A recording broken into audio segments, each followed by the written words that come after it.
Le miracle de Cotignac, 1660. L'enfant délivré des ténèbres. La Provence, au milieu du XVIIe siècle, est un terreau fertile pour les croyances populaires, où les ombres de la guerre et de la peste laissent place à la lumière incertaine de la foi. Le royaume de France, sous l'égide d'un jeune Louis XIV, entame une nouvelle ère de centralisation. Mais les régions périphériques, comme la Provence, gardent un esprit indépendant. Les tensions religieuses entre catholiques et protestants s'effritent lentement, mais la ferveur religieuse des campagnes demeure intacte, ancrée dans les traditions séculaires. Cotignac, un village qui se loge au pied de la Sainte-Baume, est une terre de croyances mystiques et de miracles. La région est marquée par la présence ancienne de saints et de pèlerins. Et les montagnes qui surplombent le village sont le foyer d'une histoire sacrée profondément enracinée dans la mémoire des habitants. Le nom même de Cotignac évoque un mystère. La légende locale raconte que c'est là que Saint Jean-Baptiste apparut à un ermite et que la Vierge Marie serait apparue à un menuisier pour lui demander de bâtir une chapelle. Le sanctuaire de Notre-Dame de Grâce, érigé à partir de 1519, est devenu un lieu de pèlerinage depuis lors, un point focal de foi et d'espoir pour les âmes en quête de salut. C'est en 1660 que l'histoire de l'enfant possédé bouleverse la quiétude du village. L'enfant en question est un jeune garçon du nom de Jean, âgé d'une dizaine d'années, issu d'une famille humble. Jusque-là, il vivait une existence paisible, comme les autres enfants du village, jouant dans les ruelles pavées et courant dans les champs ensoleillés. Mais tout bascule lorsqu'il commence à présenter des signes étranges. D'abord, ce sont de simples changements dans son comportement. Il devient de plus en plus agité, insistant pour sortir la nuit.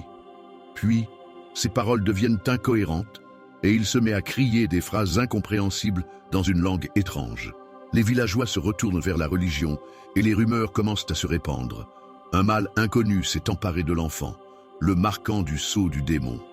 Les prêtres du village, inquiets mais résolus, organisent un premier exorcisme. L'enfant, suspendu dans un état d'hystérie, se débat avec une force surnaturelle. Il crie des noms oubliés, se tord dans des positions inhumaines.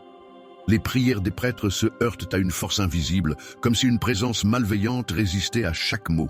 La situation devient de plus en plus désespérée, et l'inquiétude gagne tout le village.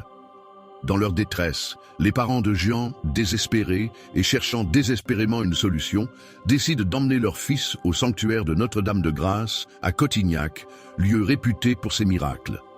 Le sanctuaire, dédié à la Vierge, est un lieu de foi et de guérison, mais il porte aussi le poids des mystères de la région.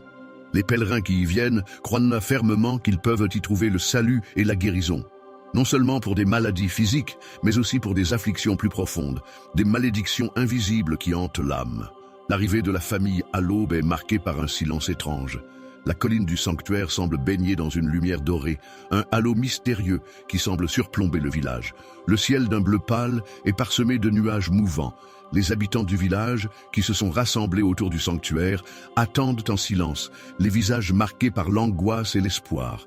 La scène est solennelle. Alors que l'enfant entre dans le sanctuaire, une étrange sensation envahit l'air. Les voix des prêtres se mêlent dans un chœur de prière fervente, une invocation à la Vierge Marie. L'enfant, toujours agité, lutte contre les bras qui tentent de le retenir. Ses yeux, d'un blanc opaque, fixent le plafond, et il commence à répéter des mots dans une langue ancienne. Les fidèles, terrifiés, observent en silence, certains murmurant des prières, d'autres incapables de détourner les yeux. Puis, à un moment précis, une lumière étrange semble descendre du ciel, illuminant l'enfant. Les témoins racontent plus tard que la lumière ne provenait d'aucune source visible, mais qu'elle enveloppait l'enfant d'un éclat divin. Les yeux du garçon, auparavant vitreux et fous, se clarifient, et son corps cesse de se convulser. L'atmosphère lourde et électrique se dissipe comme un nuage, laissant place à une paix sereine. L'enfant, désormais calme, murmure d'une voix faible « Elle m'a libéré ». Les prêtres, stupéfaits et émouvants, comprennent que ce qu'ils viennent de vivre est un miracle. L'enfant, délivré, est désormais guéri, et les témoins rapportent que la présence divine incarnée par la Vierge Marie a agi d'une manière inexplicable et douce. Le village, secoué par cet événement, est témoin de la puissance d'un mystère divin, un acte qui semble avoir traversé le voile entre le monde matériel et le monde spirituel. L'événement fut rapidement diffusé parmi les villageois et les pèlerins, et la nouvelle du miracle attira des foules de plus en plus nombreuses. Les pèlerinages se succédèrent, et le sanctuaire de Notre-Dame de Grâce acquit une renommée encore plus grande. Mais l'histoire de l'enfant ne s'arrêta pas là. Jean vécut une vie normale après le miracle, et, bien qu'il ait grandi, il n'oublia jamais cet instant, qu'il décrivit plus tard comme une rencontre intime avec une présence divine qui l'avait sauvé. Les historiens modernes s'accordent à dire que le miracle, bien que difficilement vérifiable dans ses moindres détails, reste l'un des événements spirituels les plus significatifs du XVIIe siècle en Provence.